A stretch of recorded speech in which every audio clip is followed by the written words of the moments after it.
Hi, I'm Mike Howard. Hello, I'm Catherine Hutchinson. Catherine and I are the technical support team that will help you with any technical queries you may have during the assessment phases of the AAUT Awards. We will walk through the steps required for assessing the nominations for the AAUT Awards. There are 5 phases of the assessment process, the first 2 being pre-assessment phases. Firstly, you agree to maintain confidentiality throughout the assessment process, and then secondly, you declare any conflicts of interest with your allocated nominees. Now the assessment phases start with independently assessing your allocated nominees. Independently assess means that you assess the nominees without any influence from your fellow assessors. The 4th phase of the assessment process is where you get the opportunity to review your fellow assessors' ratings and comments. This is a vital step where it enables you to compare your comments and ratings to your fellow assessors to help you form an independent point of view in preparation for the collaborative phase. The 5th and final phase is where you and your fellow assessors collaboratively work together to input a final assessment of your allocated nominees. Before any assessment starts, you will need to set your password to the online AAUT Awards Portal. You will receive an email that is similar to this, where it will contain links to various things, including a link to set your password. When you click the Set Password link, Password Reset screen should preload your account ID. If not, it will be in the email previously shown. Click Submit and an email will be sent to you with instructions. Please note the information shown here. The email may appear in your junk mail. Also, some university email systems can take a long time to process emails. This is out of our control, so it may take a while to receive the email. Follow the instructions in the email to set your password. Now your password is set, you can log in. Click the link in the email from the admin team to get to the login screen. It will also fill in your account ID. You can manually enter the account ID if need be. Please note that the account ID is your 2021 account ID. Assessors from previous years will have older account IDs. Please ensure that it is your 2021 account ID. Just before we log in, if you have forgotten your password, just use the Forgotten Password button here, and it will be the same process as the setting password process we just showed earlier, and click Submit. The email will be sent, and just follow the instructions in the email. If you have any issues with this, please feel free to contact Catherine or I via the support email address or the support phone number. I'll just log in now to access the Confidentiality Agreement. The Confidentiality Agreement is the first of the 5 phases of the assessment process. But first, we'll just have a quick look around the layout. 3 major areas. Space on the left is where you see instructions to complete the current task, and you also see support information for technical queries and any other queries. Another area is this title area for the current task, and then this central area here on the right is where you will be performing the current task, be it the confidentiality agreement. As you see here, please read the agreement. You are agreeing to maintain confidentiality throughout the assessment process. You choose to accept or not accept. I'll just quickly show you what happens if you choose not to accept. You're shown a message saying that you have not accepted, and this message is shown on screen. Click Accept to move forward to the next phase. We're now going to complete the second phase of the assessment process, the Conflict of Interest Declaration. The nominees that you've been allocated to assess are listed here, and you must declare whether or not you have a conflict of interest with your allocated nominees. For this nominee, you have the choice of yes or no, and then I choose yes, and I must enter the nature of conflict of interest here. for example, and then this nominee I choose no. The descriptions of conflict or no conflict of interest are shown here, and the button here changes to reflect whether or not I've chosen a conflict of interest. Both are no. It says I declare no conflict of interest. I choose yes, declare a conflict of interest. Click the button to finalize the declaration, and that information is shared with the admin team and they will get in touch with you shortly.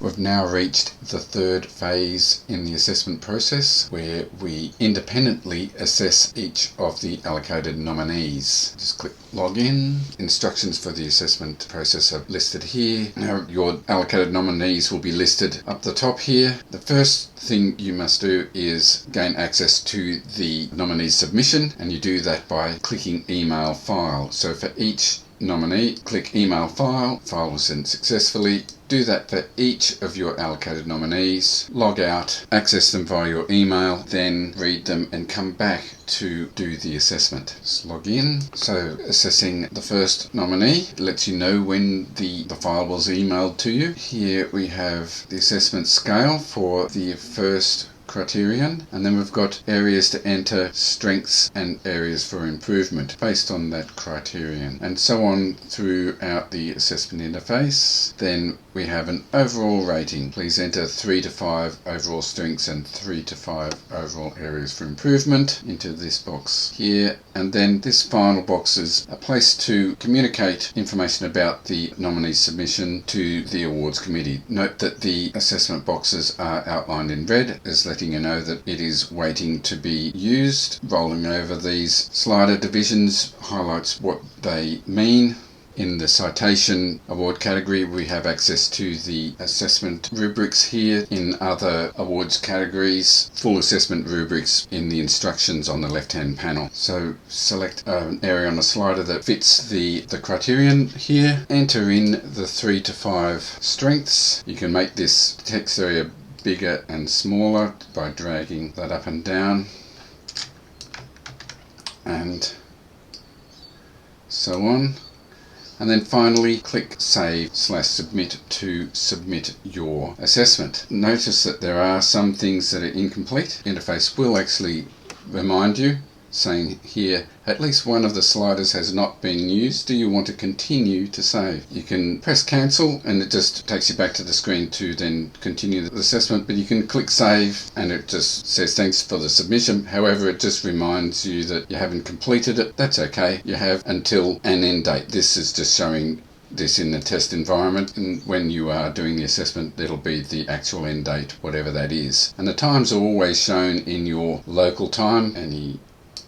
Save, thank you for the submission, and then continue on with the rest of the nominees. Now we have a means to show a list of the assessments you've made as a comparison for each of the nominees, and that is via this button here, the comparative summary, and you get the comparative summary screen. It lists your nominees and the ratings. So it's a way of comparing the ratings as the assessments have been equitable between the two or however many nominees, and it's also a means to download them. You can click to view the comments and then download the ratings and comments spreadsheet.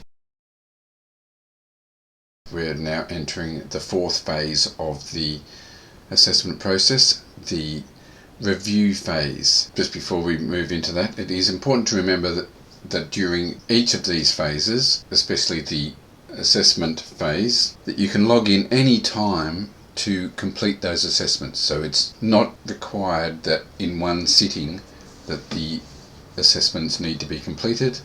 You can click log out and then log in back in at a later stage and continue on from where you left off. Now I'm just going to log in, and here we are in the review phase. Instructions for the review phase here, and we select a nominee. Now this is to review the assessments entered by all the assessors, so you can reflect on what you've said and then what the other assessors have said, to then prepare yourself for the collaborative phase. Now, the review phase is important because you may come up against things like this, where there's a fairly sizable, or quite a sizable difference of opinion here. You'll be able to read that in the comments, but you can see it quite clearly here on the assessment slider. So this assessor is saying that it's recommended, but this assessor is saying it's not recommended. One of these will be you. You can read those comments and then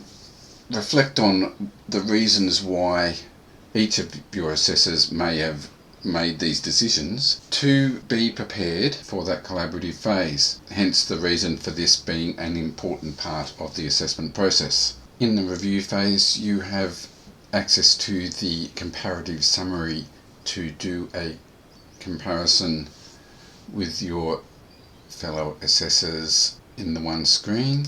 You can see your own ratings, which are the yellow ones, and then the red is the average of the other assessors. So here is where we can see a big difference. I can click this to show all the comments, and then I can download all the comments and ratings as a spreadsheet. The collaborative phase means that the assessment team work together to enter a final assessment for each of the nominees. I'll just log into the collaborative phase now.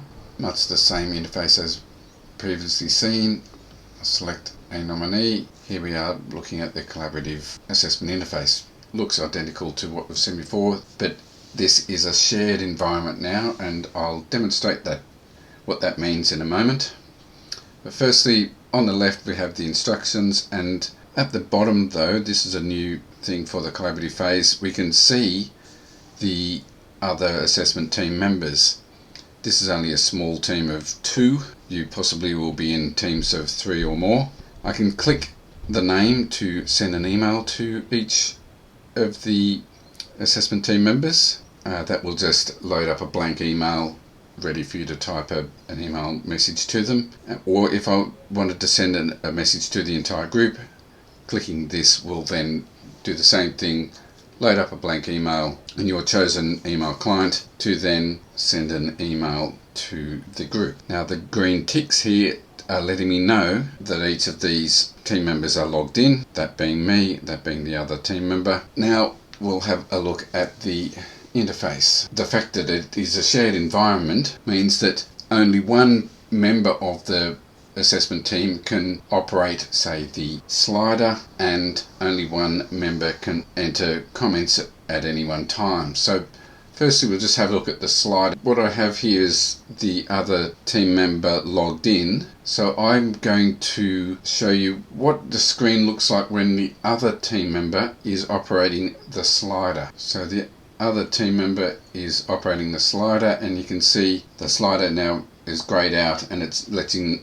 you know that testing test 2 has control of the slider, and when they stop having control, it will show you the rating that has entered. You can take control of the slider and change that. Other team member can make modification to that, and that is now reflected. Likewise, when entering comments, if another team member takes control of the text box,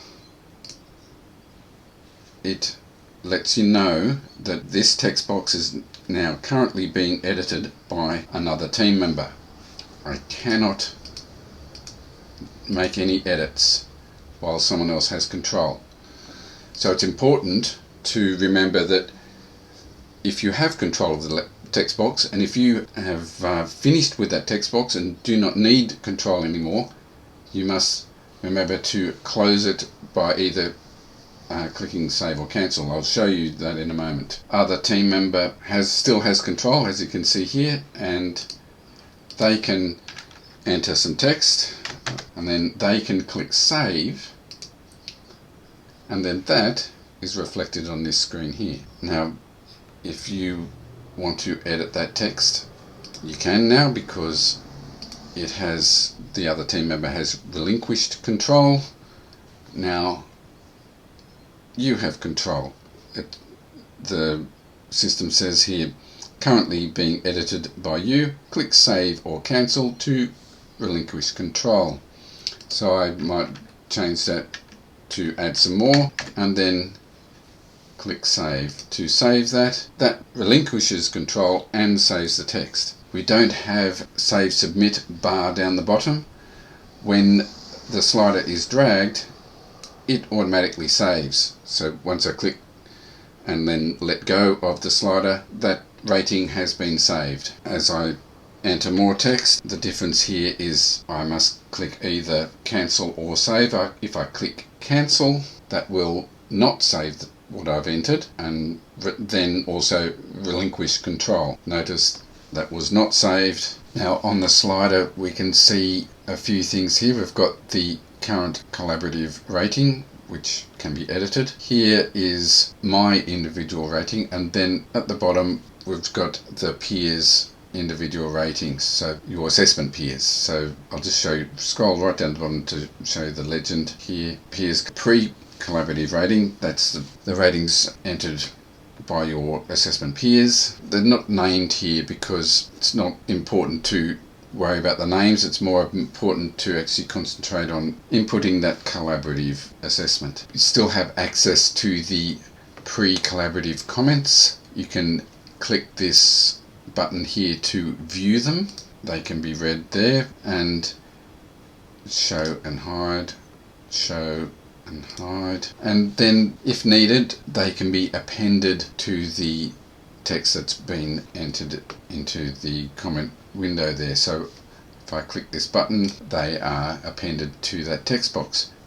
Now if I click it again, it'll append them again. So you probably only ever want to do that once, and then that can be edited. Like in the other assessment phases, you have a means to have a list of your allocated nominees, so you can then have this comparative summary. So that button is at the bottom of the window, and here it is. So we've got the two nominees, we've got our ratings that were entered during the individual phase, your comment, and then the red being the average of the other assessors. And then we've got a new bar here, that is the collaborative rating. Now we've only got one entered for this nominee at the moment, and there's not even any entered for the first nominee, and that is the reason why these are being shown as pink, because they're incomplete. And also we've got this column here saying is it complete or not, yes or no, both saying no. You have the opportunity to show the collaborative comments and then to download into a spreadsheet. That concludes the